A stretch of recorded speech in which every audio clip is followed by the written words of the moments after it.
Hello बच्चों, आज हम सीखेंगे मल्टीप्लिकेशन की trick with help of base method. Multiplication सीखेंगे किसकी हेल्प से? बेस मेथड की हेल्प से। और इसमें हम बेस मेथड मानेंगे 100 को। किसको बेस मेथड मानेंगे? 100 को। जैसे फर्स्ट क्वेश्चन मैं लेती हूँ, 98 मल्टीप्लाई बाई 94। सब हमें इसे कैसे करना है? विद इन अ सेकेंड, क्योंकि हमने बेस मेथड माना है 100। तो सबसे पहले ये देखना है कि 100 से 98 कितना कम है।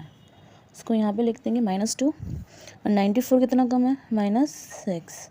हम चाहे हम 98 में से, जैसे कि -6, 98 में से -6 करें या फिर 94 में से -2 करें, आंसर सेम ही आएगा दोनों को करने पे।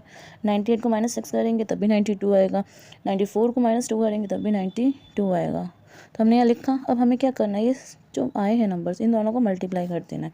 2 6 12। ये हो गया हमारा answer with in a second. क्या किया हमने? कुछ नहीं किया, बेस मेथड माना 100।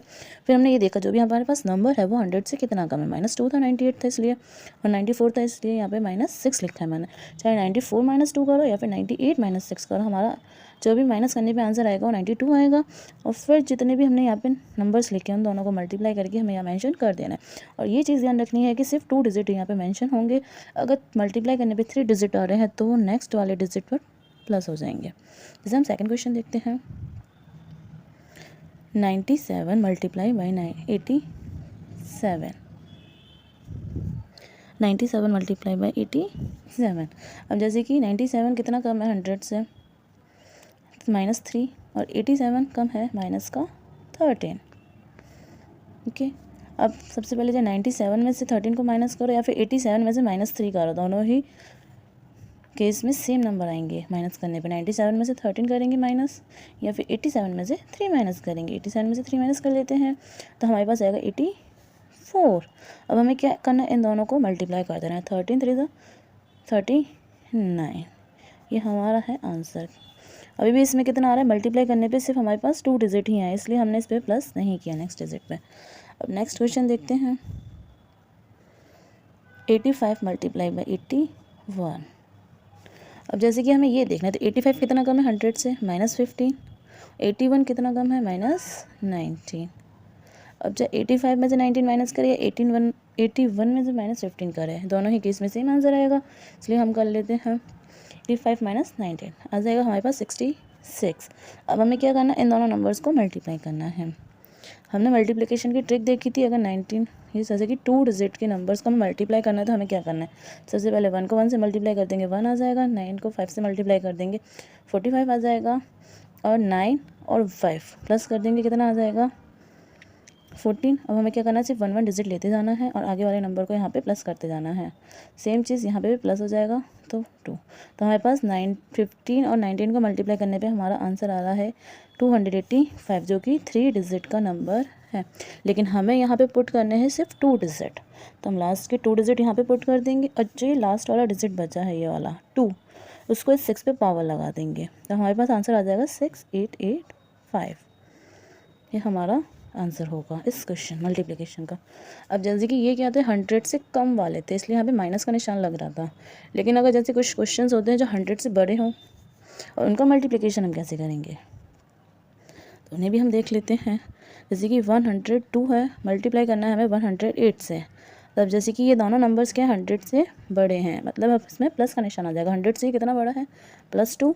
100 से ये बड़ा है +8। बड़े हैं तो प्लस और छोटे होंगे तो माइनस का निशान लगाएंगे। सेम प्रोसेस फॉलो करेंगे, या तो इससे इसको प्लस करें या फिर इससे इसको प्लस करें, दोनों में कंडीशन में ही सेम आंसर आएगा। तो हमारे पास क्या आ जाएगा? 110। अब सेम चीज़ करनी है, इन दोनों को मल्टीप्लाई कर देना है। 8 2 60, जो कि 2 डिजिट था इसलिए सेम लिख दिया है। नेक्स्ट क्वेश्चन लेते हैं हम। अब हम लेंगे 112 मल्टीप्लाई बाई 116। ये कितना ज़्यादा है? +12, और ये ज़्यादा है +16।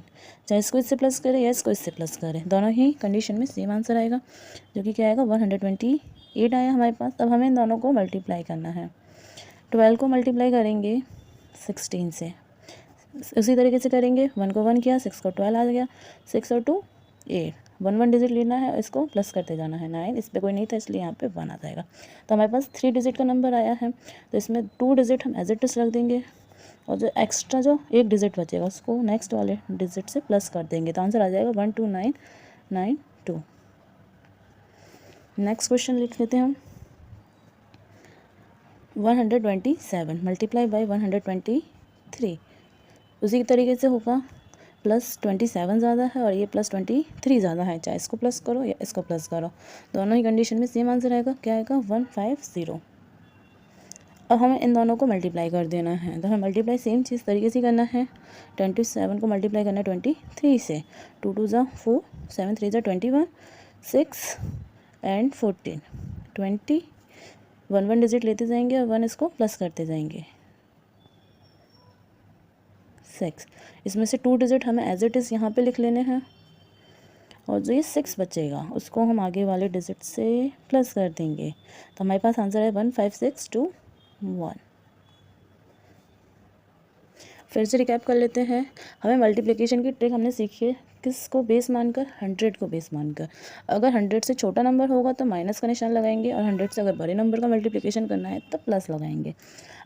चाहे हम इसको सबसे पहले माइनस कर लेंगे, यहाँ पे लिख लिया कितने कम है 100 से वो नंबर्स। फिर हमें किसी भी एक नंबर को ले लेना है और क्रॉस में माइनस करना है, यूँ नहीं कि 98 को -2 करके लिखना नहीं, बल्कि हमें 98 को क्रॉस करना है, मतलब -6 से माइनस करना होगा और 94 को भी -2 से माइनस करना होगा। और फिर यहाँ पे नंबर्स लिखने के बाद इन दोनों जितने भी हैं कम थे या ज़्यादा होंगे उन दोनों को मल्टीप्लाई करके यहाँ पे लिख लेना है।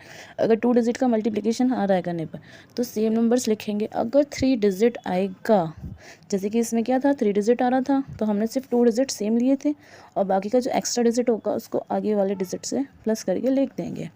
सेम चीज़ है, अगर प्लस का होगा तो किसी भी एक नंबर को लिया, क्रॉस किया, उसको प्लस किया और फिर इन दोनों नंबर्स को मल्टीप्लाई करके यहाँ लिख दिया।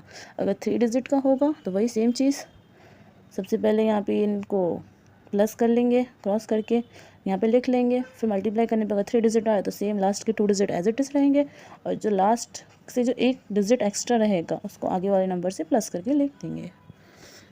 आई होप आपको ये अच्छी ट्रिक लगी होगी। Thank you.